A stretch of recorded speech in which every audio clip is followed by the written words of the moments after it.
اعوذ باللہ السمیع العلیم من الشیطان الرجیم بسم اللہ الرحمن الرحیم۔ سورۃ المرسلات، آیات 50 پیراگراف 5۔ پہلا پیراگراف ہواؤں سے جزا و سزا اور امکان قیامت پر استدلال۔ دوسرا پیراگراف ہول قیامت کی اجمالی تصویر سے اور قدرت اور طاقت الہی سے امکان قیامت پر استدلال۔ تیسرا پیراگراف تاریخی ہلاکت اقوام سے امکان قیامت پر استدلال۔ چوتھا پیراگراف صاحب قدرت رب بے بس مکذبین کو جہنم رسید کر سکتا ہے۔ پانچواں پیراگراف صفت عدل سے امکان آخرت پر استدلال۔ مرکزی مضمون: قرآن مجید قیامت کی عقلی، آفاقی، انفسی اور تاریخی دلیلیں فراہم کرتا ہے۔ قیامت واقعہ ہو کر رہے گی اور مکذبین، قیامت کو جھٹلانے والے، ضدی اور ہٹ درم تباہ و برباد ہو کر رہیں گے۔ اس کے برخلاف مومنین، مصدقین، محسنین اور متقین اجر و ثواب سے فیض یاب ہوں گے۔ زمانہ نزول: سورۃ المرسلات قیام مکہ کے پہلے دور 30 نبوی میں آپ صلی اللہ علیہ وسلم پر نازل ہوئی، جب اسلام کی دعوت خفیہ طور پر دی جا رہی تھی۔ عبداللہ بن مسعود رضی اللہ عنہ کی روایت ہے کہ یہ منا کے غار میں نازل ہوئی، صحیح بخاری۔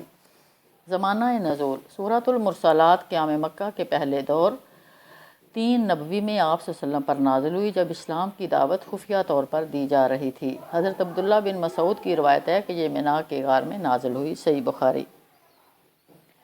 یہ ان صورتوں میں سے ایک ہے جس نے رسول صلی اللہ علیہ وسلم کو بوڑھا کر دیا تھا، چنانچہ فرمایا شیبتنی ہود والواقعۃ والمرسلات وما یتساءلون واذا الشمس کورت۔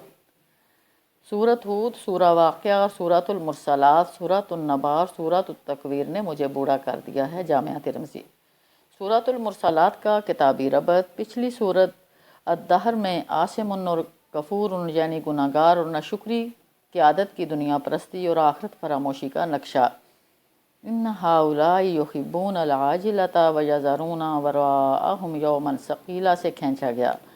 یہاں سورۃ المرسلات میں ایک طنزیہ اسلوب سے یہی بات دہرائی گئی کہ آخرت کو نہ ماننے والے یہ قیادت بد کردار اور مجرم ہے۔ کلوا وتمتعوا قلیلا انکم مجرمون، آیت 46۔ سورۃ المرسلات میں مومنین و محسنین اور متقین کے مقابلے میں مکذبین و مجرمین کے درمیان موازنہ ہے، جبکہ اگلی سورۃ النبا میں متقین اور منکر آخرت طاغین کے درمیان تقابل ہے۔ اہم کلیدی الفاظ اور مضامین: سورۃ المرسلات میں آیت ترجیح 10 مرتبہ دہرائی گئی ہے۔ ویل یومئذ للمکذبین، تباہی ہے اس دن جھٹلانے والوں کے لیے، یہ آیت ترجیح ہے۔ منکرین آخرت کو اس تقرار کے ذریعے یہ سمجھایا گیا ہے کہ رسول صلی اللہ علیہ وسلم کی دعوت کی تصدیق کرنے ہی میں ان کی بھلائی ہے اور اس کی تکذیب ان کی تباہی، ہلاکت اور بربادی میں اضافے کا سبب بنے گی۔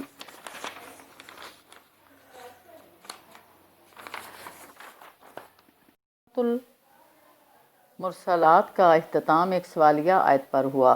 آخری آیت فَبِأَيِّ حَدِیثٍ بَعْدَهُ یُؤْمِنُونَ، آیت 50۔ آفاقی، تاریخی، انفسی دلائل کے ذریعے ان لیڈروں پر تمام حجت کر کے پوچھا گیا ہے کہ قرآن جیسے معجزانہ کلام کے بعد کون سا ایسا کلام ہو سکتا ہے جس سے متاثر ہو کر یہ لوگ ایمان لائیں گے۔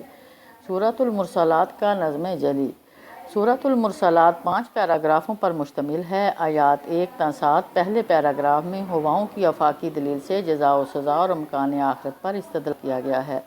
اس میں ایک تاریخی دلیل بھی پوشیدہ ہے۔ تاریخ شاہد ہے کہ اللہ تعالیٰ نے ہواؤں سے کئی قوموں کو ہلاک کیا، جیسے ہود کی قوم۔ ہواؤں کی شہادت اور گواہی ہے قیامت ضرور برپا ہوگی۔ اللہ تعالیٰ پے در پے ہوائیں بھیجتا ہے جو طوفانی رفتار سے چلتے ہوئے گرد و غبار اڑاتی ہیں، بادلوں کو پھیلاتی ہیں، جس کے نتیجے میں اللہ کا عذاب یا ثواب نازل ہوتا ہے۔ ہواؤں کے 2 پہلو ہیں، جزا کا پہلو اور سزا کا پہلو۔ ہوائیں لوگوں کے دلوں میں اللہ کی یاد تازہ کرتی ہیں، انہیں ڈراتی ہیں، متنبع اور خبردار کرتی ہیں۔ وہ کہتی ہیں کہ تم سے جو وعدہ کیا جا رہا ہے وہ ضرور واقعہ ہو کر رہے گا، یعنی قیامت۔ انما توعدون لواقع، آیت 7۔ آیات 8 تا 15 دوسرے پیراگراف میں قیامت کی ہولناکی کی تصویر دکھا کر منکرین قیامت کی تخفیف کی گئی ہے۔ جب ستارے ماند پڑ جائیں گے، آسمان پھاڑ دیا جائے گا اور پہاڑ دھنک ڈالے جائیں گے اور رسولوں کی حاضری کا وقت آ پہنچے گا، تو یہی دن یوم الفصل ہوگا، فیصلے کا دن۔ اس دن رسول اللہ صلی اللہ علیہ وسلم کی دعوت کو جھٹلانے والوں کی شامت آئے گی۔ آیات 16 تا 28 تیسرے پیراگراف میں تاریخی، آفاقی، ربوبیت کی دلیلیں بھی ہیں۔ تینوں قسم کے دلائل سے اللہ تعالیٰ کی قدرت ثابت کرتے ہیں۔ امکان قیامت پر استدلال کیا گیا ہے۔ اس کے 3 ذیلی پیراگراف ہیں۔ تاریخی ہلاکت، اقوام سے قیامت پر استدلال۔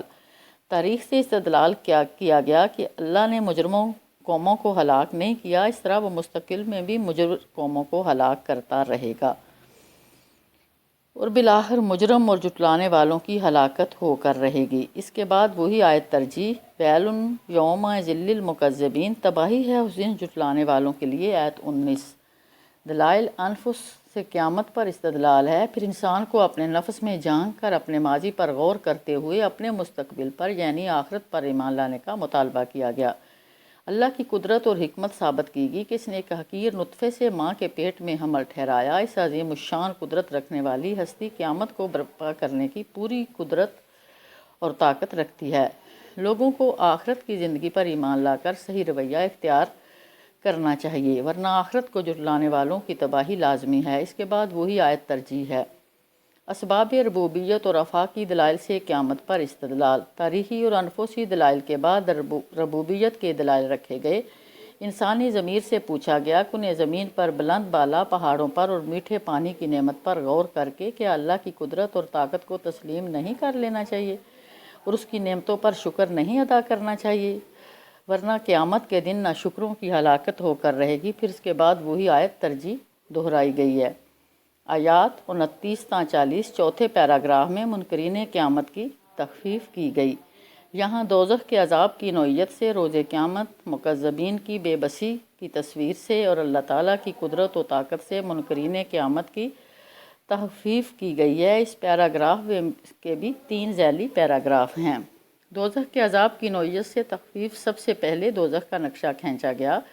اس کے سائے بھی تکلیف دہ ہوں گے، نہ وہ ٹھنڈک پہنچائیں گے اور نہ وہ آگ کی لپٹ سے بچائیں گے۔ دوزخ کی آگ کے بلند شعلوں کے اونچے محل سے تشبیہ دی گئی۔ اچھلتے ہوئے شعلوں کو زرد اونٹوں سے تشبیہ دی گئی۔ وہ دوزخ جس کا فیصلہ روز قیامت اس کے جھٹلانے والوں کے حق میں ہوگا۔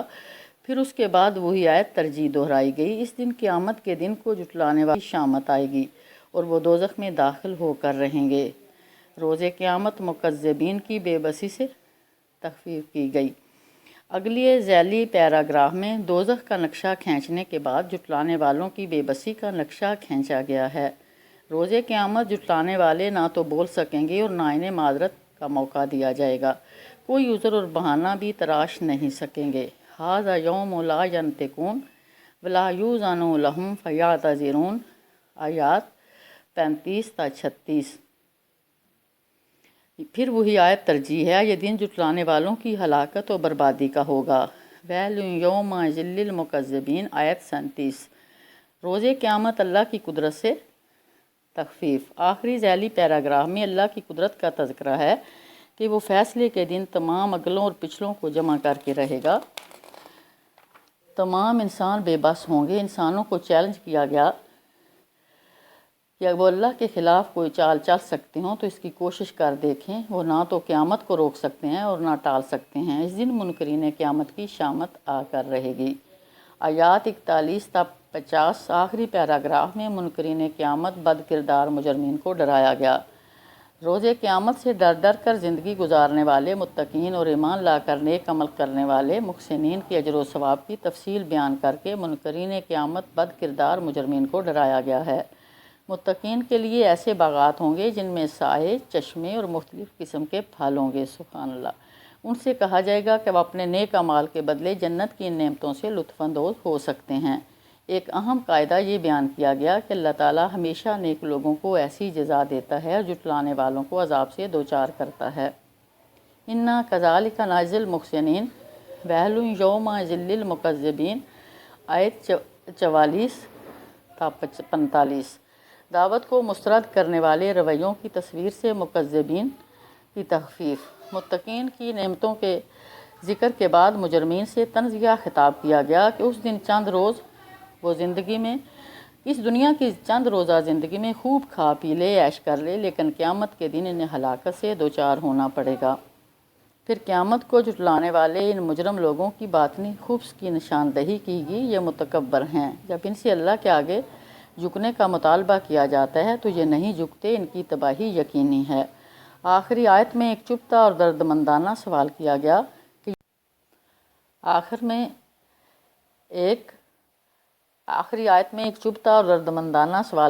کہ یہ جھٹلانے والے اب کون سے کلام پر ایمان لائیں گے؟